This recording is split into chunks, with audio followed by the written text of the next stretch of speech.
Cation হলো ধনাত্মক, cation হলো কি ধনাত্মক আধান, আর অ্যানায়ন হলো ঋণাত্মক আধান।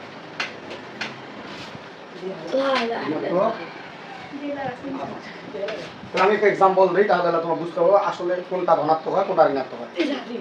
তো ক্যাটায়নের একটা উদাহরণ দিচ্ছি। তোমার একটা সোডিয়াম একটা পরমাণু আছে, কয়টা? সোডিয়াম একটা পরমাণু রয়েছে। সোডিয়াম পরমাণুর ইলেকট্রন হলো 11টি, নাকি? তো দেখো তো ইলেকট্রন হয়েছে না 11টা? এটা একটা সোডিয়াম পরমাণু। হ্যাঁ, এই সোডিয়াম পরমাণু যখন একটা ইলেকট্রন দান করে দিবে, কি করে দিবে?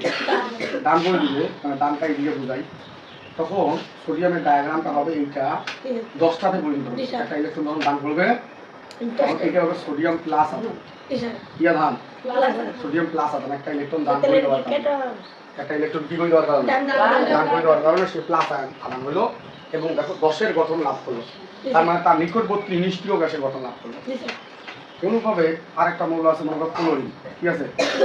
ক্লোরিন ভিতরে 2টা, বাইরে হলো 8টা, 8 আর 2 10টা, আর বাইরে আছে 7টা।